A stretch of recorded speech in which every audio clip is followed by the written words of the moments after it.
Yo quería continuar con lo que enseñé la vez pasada, la última vez que vine, acerca de activar la autoridad del creyente. Yo creo que es algo que lo puede ayudar. Están repartidos, allá está en el fondo. ¿Reciben allá también? Amén. Y usted sabe que para mí, después de predicar tanto tiempo, siempre le digo a la gente que hay cosas que son prácticas. Dios quiere ser práctico con nosotros. La teoría no alcanza. Usted puede escuchar la palabra, puede saber versículos, puede leer la Biblia, pero usted debe entender que Dios es un Dios de crecimiento. Y no solamente un crecimiento numérico, sino también un crecimiento personal. Hoy día está de moda el crecimiento personal a nivel intelectual. Y está bien, está dentro de lo que es el mundo de los negocios, el mundo del empresarial y también el mundo de la gente que quiere crecer. Pero Dios ha planificado un crecimiento personal. Y ese crecimiento personal Dios le llama crecimiento espiritual. La palabra de Dios habla de crecimiento espiritual. Y a veces la gente, aunque venga a la iglesia mucho tiempo, no sabe cómo crecer o cómo tomar la decisión de crecer. Muchas veces usted puede escuchar mensajes, puede escuchar versículos, pero una de las cosas prácticas que usted puede tener es aprender que el crecimiento tiene que ver con temas de la palabra de Dios. Quiere decir que en la medida que usted escucha temas, por ejemplo, el pastor esta mañana que habló acerca de la prueba a la victoria, o sea, los temas lo que te producen es claridad y crecimiento. Si tú puedes leer la Biblia, puedes leer muchos versículos bíblicos que te gustan, que te identifica, pero usted no necesita solamente eso, usted necesita crecer por temas. Por ejemplo, cuando usted crece, en este caso, en la fe, cuando usted crece en la redención, ¿qué significa libertad para usted? ¿O qué significa la palabra de sanidad para usted? Cuando usted está más claro en la sanidad, su cuerpo va a recibir sanidad. Cuando usted está más claro en la familia va a empezar a ser bendecida. Pero si usted no tiene claridad, tiene los versículos, pero no tiene claridad de cómo eso va a funcionar. Porque cada tema en la palabra de Dios abarca toda la Biblia. Quiere decir que si nosotros hablamos de la autoridad del creyente, la autoridad del creyente empieza en Génesis y va a terminar prácticamente en Apocalipsis diciendo que todo lo que la palabra de Dios promete nos pertenece a nosotros. Nos pertenece poder, nos pertenece fortaleza, nos pertenece gloria, nos pertenece sabiduría, nos pertenece riqueza. Y todo eso es un conjunto que nos pertenece a nosotros. Ahora, todo eso viene cuando usted puede entender que la palabra de Dios produce crecimiento en la medida que usted entiende el tema.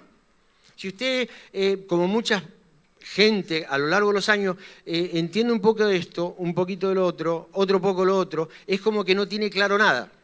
Entonces su mente no alcanza a renovarse. Sus pensamientos siguen siendo los mismos, aunque esté en la iglesia mucho tiempo. Entonces, por eso que cada vez que el pastor habla una serie, o la pastora, o los pastores, usted debe entender que la serie le va a servir a usted para que usted crezca, para que usted no la pierda. En este caso quiero compartir, activar la autoridad del creyente, porque creo que es importante que usted pueda cada vez dominarlo más, el tema de la autoridad del creyente. Yo quisiera que vayamos a 1 de Samuel, capítulo 30, si me acompaña, 1 de Samuel, en el capítulo 30, del verso 1 al 3. Voy a darle varios versículos y si usted me puede seguir, yo sé que lo va a ayudar, lo va a bendecir, le va a dar claridad de lo que Dios habla acerca de la autoridad del creyente. La autoridad del creyente no es otra cosa que Dios diseñó para que nosotros entendamos que Él nos dio autoridad en la palabra de Dios para que nosotros podamos creer a Dios en las diferentes áreas de nuestra vida y que a la vez esa autoridad nos sirva para crecer espiritualmente y mentalmente. Mucha gente escucha la palabra, pero mentalmente no crece. ¿Y por qué no crece mentalmente? Porque no alcanza a renovar la mente. Los pensamientos viejos se tienen que ir para que vengan los nuevos. Y para que eso suceda, usted necesita escuchar la palabra de Dios, tener más claridad en la palabra de Dios. Y no digo que no la tenga, pero sí tiene que fijarse de cómo usted puede crecer por temas. En este caso, 1 Samuel 30, yo no sé si lo podemos poner del 1 al 3, habla de una historia muy conocida acerca de David. Yo le quería mostrar esta historia porque en el Antiguo Testamento nosotros podemos ver muchas historias de autoridad. desde Génesis, desde Abraham, desde Moisés, desde Josué, en este caso David.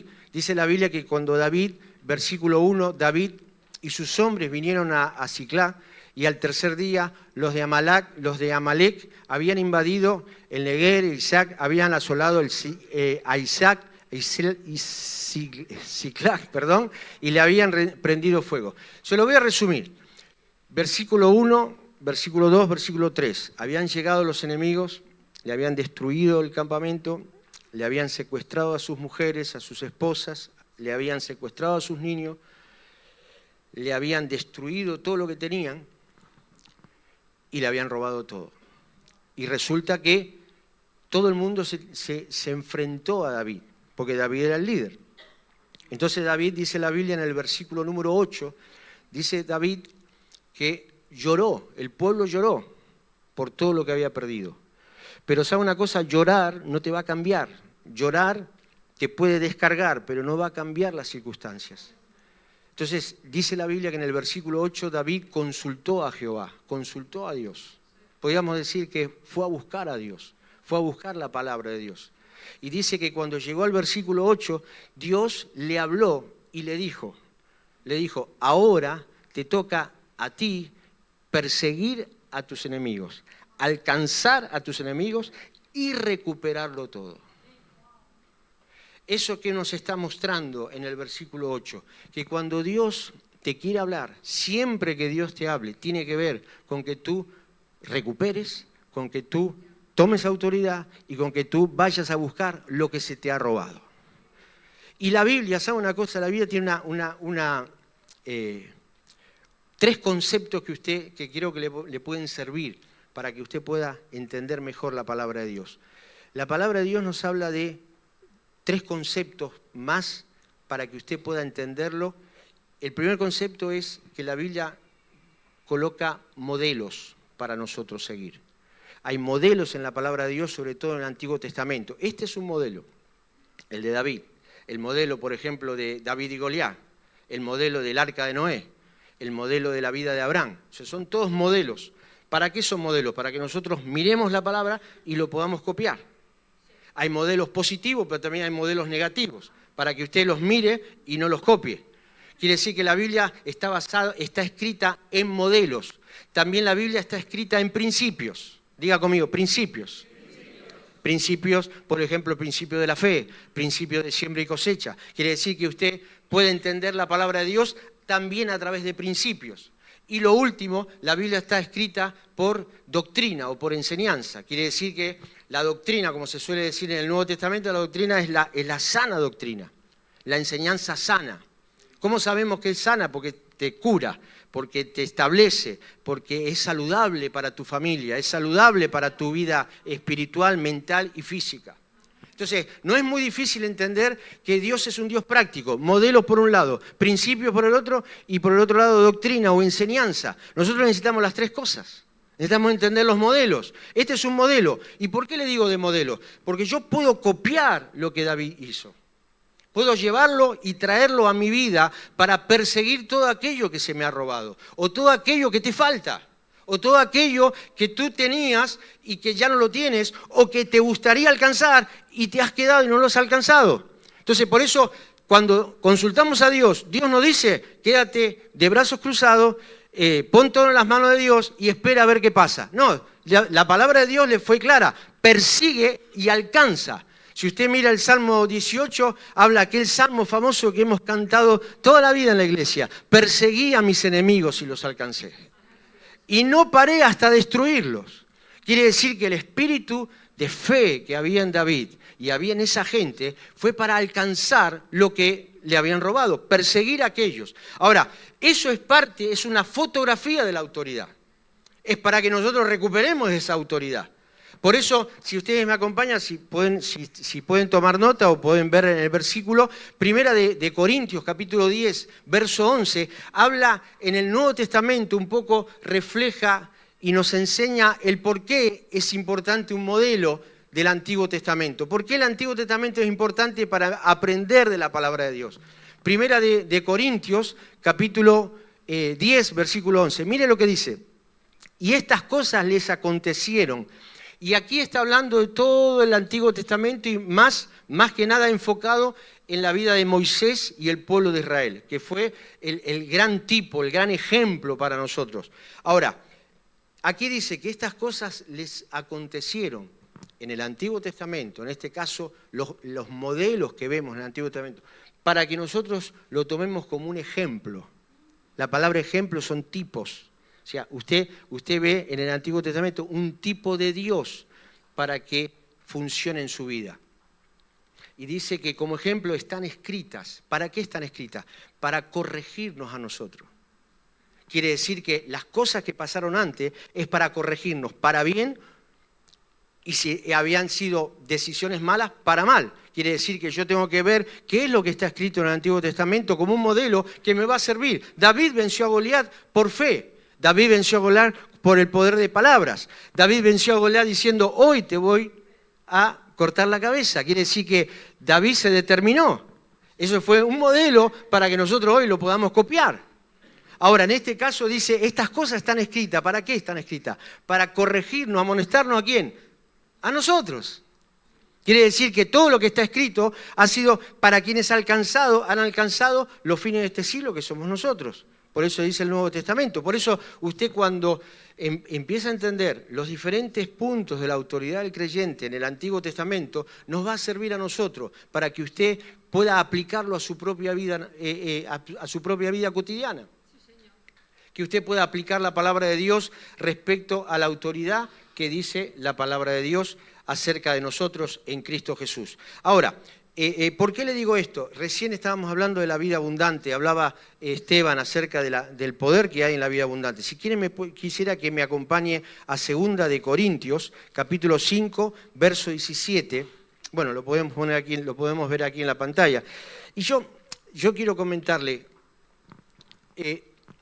la palabra de Dios nos ha dado autoridad para que usted en Cristo crezca en la palabra de Dios.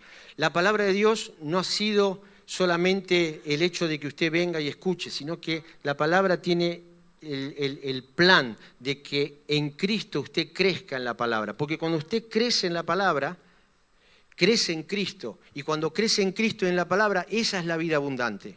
La vida abundante no es porque yo tenga un coche mejor o una casa mejor. Eso es parte de la bendición de Dios. Pero la vida abundante comienza cuando usted empezó a crecer. Amén. Por eso que muchas veces el sistema nos ha hecho creer muchas veces que la parte material es la que domina. Sin embargo, la parte espiritual es la que te va a traer la vida abundante que después vas a cosechar y se va a transformar en la vida material. Pero primero comienza con la vida abundante. Quiere decir que hoy yo tengo la vida abundante. Hoy usted puede tener la vida abundante si usted comienza a crecer en Cristo. Aunque todavía no tenga el sueldo que usted quisiera tener, no tiene el negocio que quisiera tener o no tiene la salud que quisiera tener, pero usted está empezando a crecer. La palabra de Dios está empezando a crecer. Usted está siendo fiel en la iglesia y la palabra está creciendo. Cristo está creciendo en usted. Y cuando Cristo crece en usted, entonces la vida abundante empieza a trabajar desde adentro hacia afuera. Por eso 2 de Corintios, mire lo que dice. Este es un versículo tan conocido, pero muy poco entendido. Por eso muchas veces la gente pretende crecer a nivel humano, esforzándose para ver cómo puede ser mejor. Y la Biblia, mire lo que dice. De modo que si alguno, a ver, léalo conmigo. De modo que si alguno está en Cristo, nueva criatura es. Las cosas viejas pasaron, y aquí todas son hechas nuevas. Pero diga conmigo esto, de modo que si alguno está en Cristo. Quiere decir que Dios, el plan de Dios, que cuando usted recibió al Señor, usted pasa a estar en Cristo. Y cuando usted está en Él, ¿sabe cuántas? Hay más de 100 escrituras que dice que usted está en Cristo. Y cuando usted crece en que usted está en Cristo, usted comienza a tener otra identidad en Cristo, en autoridad, en fe y en oración. Ya no va a orar como un mendigo, va a orar en Cristo. Ya no va a declarar como un mendigo, va a declarar en Cristo. Ya no es una palabra positiva lo que usted necesita declarar en Cristo. Y por eso la Biblia dice que usted ya está en Cristo. Ahora, estar en Cristo significa estar en pacto con Dios. Ahora, si usted me acompaña un poquito más abajo en el versículo 21, si bajamos al versículo 21, dice y habla acerca de la justicia de Dios. Quiere decir que, todavía estoy hablando de la autoridad del creyente, pero estoy tratando de poner una base para poder hablar lo que quiero hablar. La Biblia dice que al que no conoció pecado, a ver, dígalo conmigo, no conoció pecado, por nosotros lo hizo pecado. Para que nosotros fuésemos hechos, diga conmigo, justicia de Dios en Él. Diga conmigo, en Cristo. Quiere decir que cuando usted recibió al Señor, pasó a ser justicia por causa de Cristo, no por causa suya, no por causa de su comportamiento, no por causa de que ha mejorado, sino por causa de que usted ha recibido a Cristo, pasó a estar en Cristo. Y por estar en Cristo, en ese pacto, usted pasa a ser justicia de Dios. Entonces, en la medida que usted escucha eso y está uniendo los versículos o la palabra de Dios que estoy enseñando, lo está uniendo, esto va a traer a usted un nuevo pensamiento. Un pensamiento que usted es una nueva criatura, número uno. Y número dos, que usted es la justicia de Dios en Cristo Jesús. Amén. Por eso que es tan importante que usted pueda entender que estar en Cristo, aquí comienza la vida abundante. Cuando usted dice, estoy en Cristo, estoy en la palabra. Hoy día usted está en la palabra. Esta mañana usted estuvo en la palabra. Quiere decir que esa es su vida abundante. Esa es su vida abundante que se va desarrollando en usted. Y cuando usted quiere acordar, la justicia de Dios empieza a trabajar afuera. Esa justicia de Dios que la palabra de Dios declara, empieza a trabajar afuera. Quiere decir que cosas que eran injustas se transforman justas. Cosas que eran imposibles se empiezan a ser posibles. La oración que usted decía, no sé si funciona mi oración, la Biblia dice, la oración del justo puede mucho o tiene mucho poder. Quiere decir que usted ya va a orar como justo, va a declarar como justo y va a confesar como justo. Entonces eso, allí usted empieza a desatar la autoridad del creyente, que realmente está en la palabra de Dios. Por eso que nosotros necesitamos más y más entender esta palabra. Ahora, si usted me acompaña, vamos a mirar Efesios capítulo 2, verso 6. Mire qué dice Efesios capítulo 2, verso 6, acerca de casi lo mismo, hablando acerca de estar en Cristo. Recuerde que hay muchas escrituras que hablan de estar en Cristo. Mire qué dice, y esto es importante que usted lo pueda ver. Dice así, y juntamente con Él, dígalo conmigo, juntamente con Él, o sea, juntamente con Cristo, ¿qué hizo? Nos resucitó. Diga conmigo, nos resucitó. Quiere decir que en fe, en Cristo, en la palabra, Dios nos resucitó. Antes estábamos abajo, ahora estamos arriba. ¿Arriba en qué? En Él, porque estamos con Él. Eso, claro, todo tiene que ver con las Escrituras y con su fe. Quiere decir que usted escucha la Escritura y recibe fe para creer estas cosas y después dice, y asimismo, diga conmigo, asimismo nos hizo sentar en lugares celestiales. Y otra vez, diga conmigo, en Cristo Jesús. Quiere decir que nos resucitó en Cristo y nos hizo sentar en lugares celestiales en Cristo y nos hizo nuevas criaturas en Cristo y nos hizo la justicia de Dios en Cristo. Quiere decir que usted es todo eso. Todo eso es usted. Y ahora yo tengo que recibirlo. Tengo que escucharlo y tengo que renovar mi mente para caminar en Él. No para caminar solo, sino camino en Él. No camino a ver si Dios se acuerda de mí. No camino a ver si Dios me ayuda. No, yo ya estoy ahí. Usted está ahí. Y usted renueva sus pensamientos pensando en que Él nos resucitó. Si Él nos resucitó, nos subió y nos sentó en lugares celestiales. Y esa es desde allí que comienza la base de la autoridad. Que Cristo, cuando entró en tu corazón, al mismo tiempo que te hizo una nueva criatura, te levantó a lugares celestiales. Por eso yo, el mes pasado, cuando pasé y enseñé acerca de la autoridad, puse 3 fundamentos de la autoridad. No sé si los recuerda, pero por ahí quizás lo puede volver a notar. El primer fundamento de la autoridad es que Dios nos dio autoridad como nueva criatura. Cuando usted recibió a Jesús, usted recibió la autoridad del creyente. Usted ya la tiene, la autoridad del creyente. Lo que pasa es que necesita creerla, como dijo el pastor recién, y necesita desatarla. Tiene que desatarla esa autoridad porque usted ya la tiene. Número 1, Dios nos diseñó para autoridad. Dios no nos diseñó para mendigar. Dios no nos diseñó para poner todo en las manos de Dios y a ver qué pasa. Dios no nos diseñó para que cuando nos pase algo malo en nuestra vida, digamos, esto es parte de algo que Dios planeó para mi vida. No, David no dijo eso. David, cuando consultó a Dios, dijo, esto no es parte de Dios, esto es parte que Dios me dijo, ve y recupera todo lo que te han robado. Cuando Dios te habla, dice, recupera tu salud, recupera tu familia, recupera tu finanza, recupera tu vida espiritual, recupera tu mente renovada. Y tú entras en un estado de recuperación, de restauración continuamente, hasta que logras todos la dirección de Dios que Dios tiene para que tú crezcas. Si no, muchas veces, la mayoría de los creyentes, por mucho tiempo, siempre pusieron todas las cosas en las manos de Dios. Cuando Dios diseñó autoridad. Dios diseñó autoridad, no para que las pongamos en sus manos, sino para que la tengamos en nuestras manos. Entonces, cuando usted comienza a recuperar, ¿y cómo lo va a recuperar? Tiene que escuchar y escuchar y escuchar y escuchar la palabra de Dios. Nosotros podemos contar muchas historias, podemos poner muchos ejemplos de nuestra vida, pero al final es la palabra de Dios la que va a poner fe en tu vida. Y aunque este versículo que recién miramos, que diga, nos resucitó y nos puso en lugares celestiales, si usted lo escucha una vez, 2 veces, 3 veces, 4 veces, eso va a empezar a cambiar su forma de pensar. Y va a empezar a tomar autoridad donde nunca había tomado autoridad. Tomará autoridad sobre su familia, traerá toda su casa a la iglesia. Traerá toda su casa a la iglesia. ¿Por qué? Porque usted se levantó en autoridad, no para convencer a nadie, sino porque usted sabe que usted puede ejecutar esa autoridad. Amén. Gloria a Dios. Entonces, lo primero es el fundamento, que Dios nos diseñó con autoridad. Lo segundo es que tenemos autoridad sobre 3 áreas, si usted lo puede anotar. La primera área es que usted tiene autoridad sobre usted mismo. Dios nos dio autoridad sobre tu persona. O podríamos decir, sobre tu carne.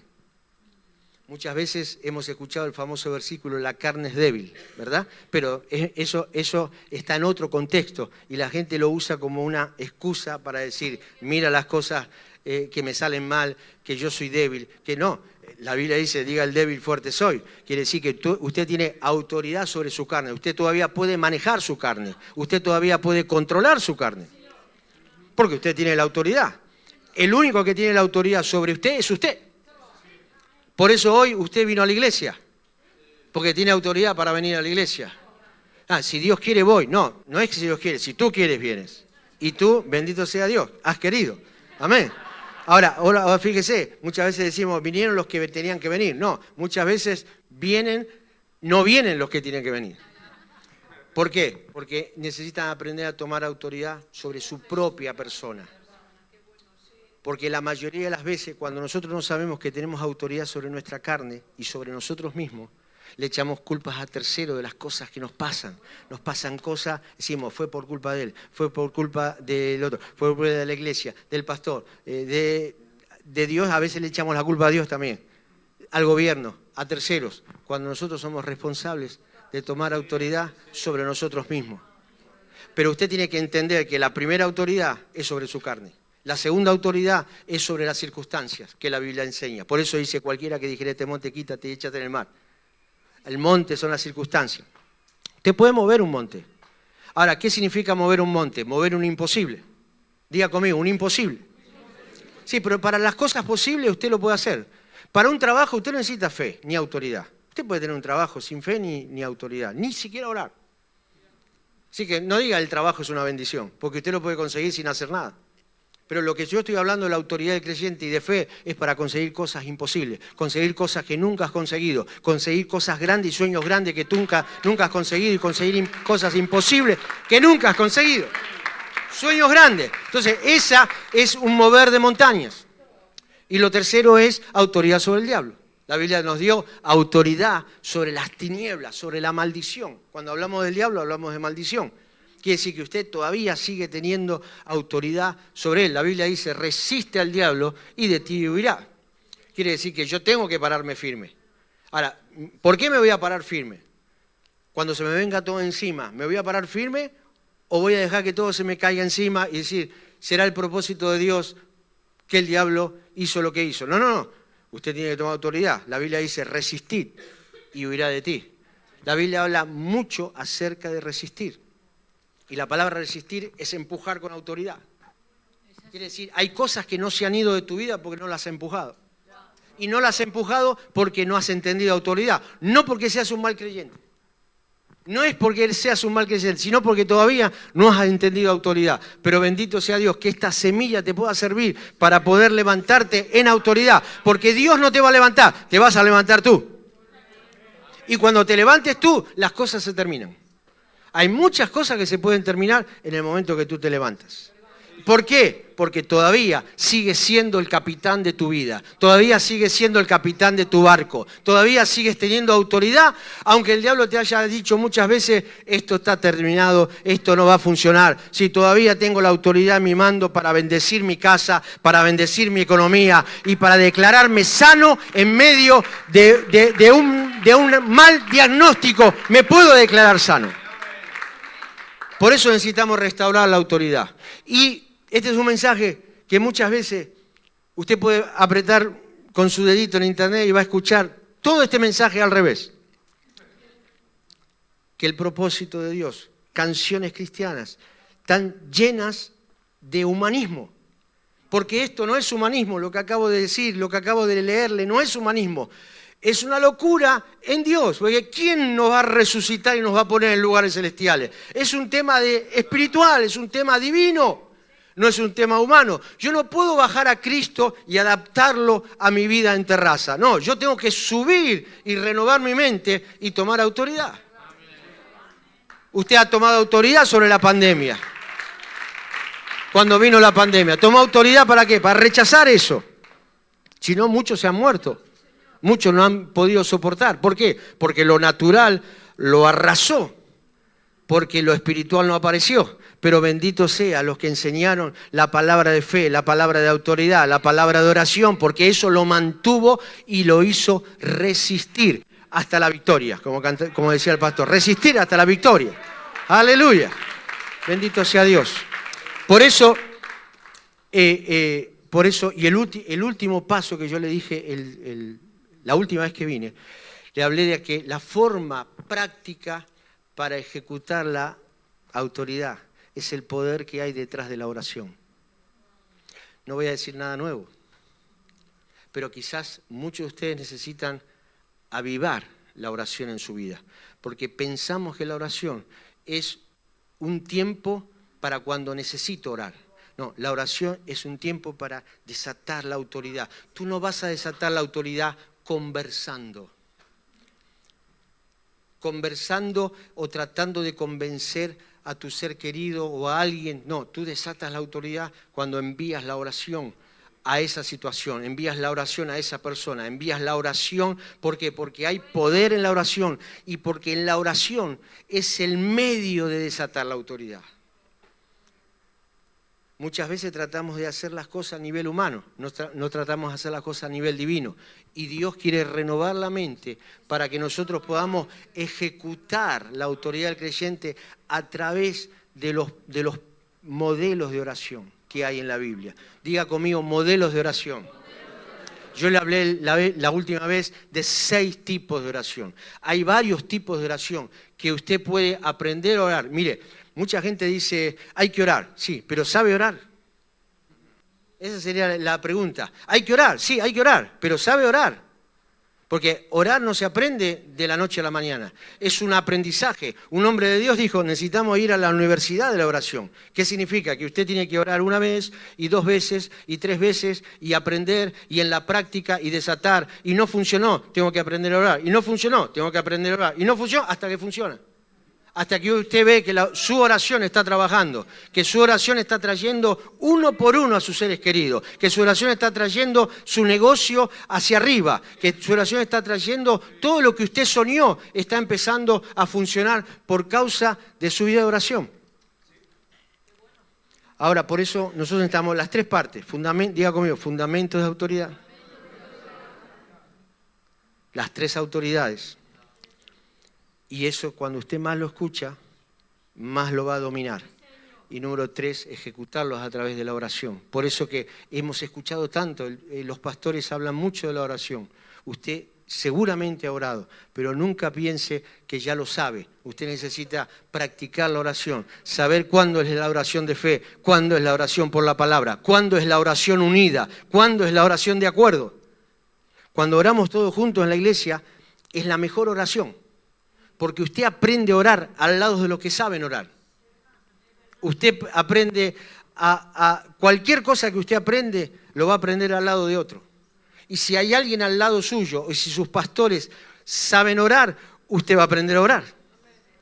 Entonces, cuando usted viene y ora con los pastores, usted va a terminar aprendiendo a orar. Ahora, si usted se encierra en su baño o en su habitación y aprende a orar solo, muchas veces la gente no aprende a orar, porque no sabe qué orar, no sabe ni cómo orar, ni cómo creer, ni cómo hacerlo. Y por eso Dios estableció la oración unida. Diga conmigo, la oración unida. Todo junto. Hay un poder que se desata cuando la oración empieza, el cuerpo de la iglesia empieza a orar. La oración de acuerdo, la oración de corporal, la oración en la palabra. Cuando usted ora la palabra, ora la palabra, ora la palabra, usted está desatando autoridad sin darse cuenta. Por eso hay muchas cosas que usted ha orado y ha desatado autoridad y no supo que desató autoridad, pero desató autoridad y el poder de Dios fue. Gloria a Dios. Yo quiero solamente terminar con algo que quizás no es tan atractivo, pero sí es importante que usted lo escuche. Dios nos ha dado autoridad sobre tu carne o sobre tu persona. Y la palabra de Dios habla bastante de la carne. La Biblia dice, los que se ocupan de la carne no pueden agradar a Dios. Usted lo habrá escuchado quizás en algún momento en Romanos 8. Quiere decir que la carne, dice que los deseos de la carne se transforman en enemistad con Dios. Quiere decir que cuando yo abrazo los modelos de la carne, me transformo en un enemigo de Dios, queriendo la bendición de Dios. ¿Cómo hago para querer la bendición de Dios si me transformo en un enemigo de Dios? Ahora, es bastante dura la palabra acerca de la carne. Entonces, hay cuatro cosas que son muy comunes en la carne y muy prácticas que usted debería desechar. Que si usted las desecha, cosas empiezan a pasar acerca de su autoridad del creyente y puede ejecutar. Lo primero que usted tiene que entender acerca de la carne, la primera cosa que crece en el creyente es la incredulidad. Si quiere anotarlo o dígalo conmigo, la incredulidad viene de la carne. Cuando yo hablo de la carne no estoy hablando de cosas raras, estoy hablando de cosas que están escritas en la palabra de Dios. Y la palabra de Dios habla muy fuerte contra la incredulidad. Cuando nosotros caminamos en incredulidad sin darnos cuenta, porque nadie quiere no creer. Pero la Biblia dice que podemos caminar en incredulidad. Y la incredulidad es creer lo opuesto a Dios. O hablar lo opuesto a Dios.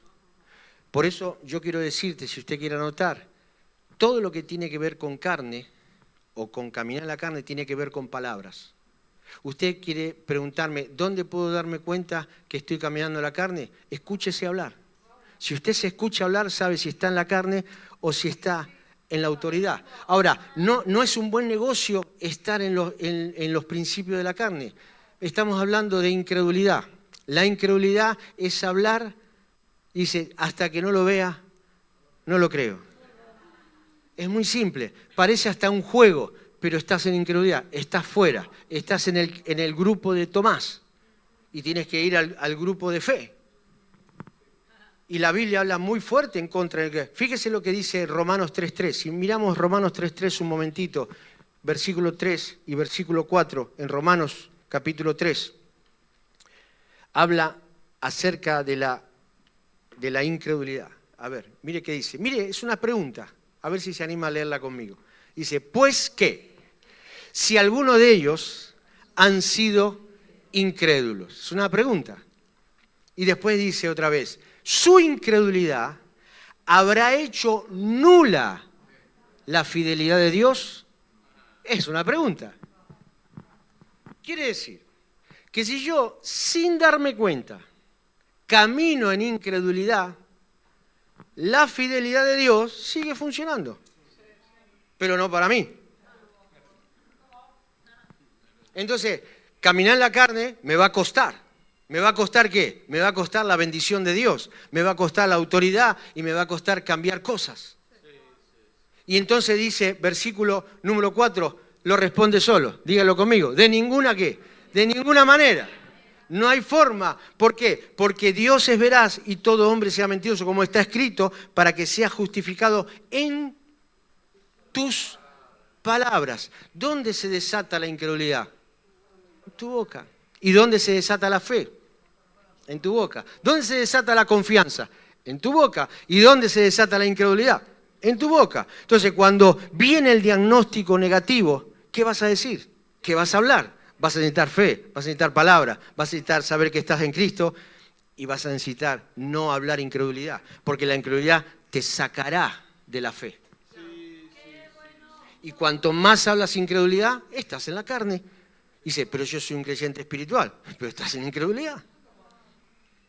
Podemos orar en incredulidad, podemos caminar en incredulidad, podemos ir a nuestro trabajo en incredulidad, podemos decir, este trabajo no funciona, esto no sirve, esto no funciona, esto estás en contra de la palabra de Dios. Por eso la fidelidad de Dios sigue funcionando, no la hace nula, pero tu incredulidad te deja fuera. ¿Me puede decir amén? Amén. La segunda cosa que usted debe entender claramente que usted debe entender, la segunda cosa es que lo segundo que te hace caminar en la carne son los celos. Si ustedes me acompañan, ¿pueden verlos? Los celos. Primera de Corintios, capítulo 3, verso 3. Los celos. ¿Qué son los celos? Los celos son palabras. ¿Y qué son los celos? Crítica. ¿Y qué son los celos? Acusaciones. O sea, las palabras de celos nos alejan de la autoridad, nos alejan de la fe. Tú no puedes hablar fe y hablar celos. No puedes hablar fe y hablar crítica. ¿Por qué? Porque mire lo que dice, porque aún sois carnales. Esto lo declara Pablo. Dice, sois carnales, pues, habiendo entre vosotros tres cosas. Diga conmigo, celos. Diga conmigo, palabras de celos. Diga conmigo, contiendas. Palabras de contienda y palabras de divisiones o disensiones. No soy carnal y andar como hombre. Lo que está diciendo Pablo, mira, que si sigues caminando ahí, no vas a poder caminar en fe, no vas a poder caminar en oración, porque tus palabras son palabras de celos. Muchas veces decimos, yo no soy celoso, o no soy celosa, a mí no me importa, yo quiero bendecir a todo el mundo. Pero hay una mentalidad crítica. La mentalidad crítica es una mentalidad de celos. Y las palabras sueltan para que usted no pueda crecer. Entonces usted se va para los celos y se va de la fe. Y cuanto más celos habla, más lejos de la fe está. Pero déjeme decirle, tiene que regresar. ¿A dónde tiene que regresar? Tiene que regresar a las palabras de fe. Entonces cada vez le va a costar más. Entonces cada vez hay menos resultados. Entonces, ¿qué hacemos? ¿Qué hace la mayoría de los cristianos? Caminan como hombres, dice. Andáis como hombres. ¿Como hombres qué? Como hombre natural. Entonces te peleas con uno, te peleas con otro, pero yo sigo siendo cristiano. No, todavía Dios te ama, todavía quiere Dios, sabe Dios que tienes autoridad, pero sabe Dios y sabemos nosotros los que entendemos esto, que no vas a usar tu autoridad. Por eso tienes que renovar la mente para salir de la carne y entrar en la autoridad de Dios que te pertenece. Póngase de pie, póngase de pie.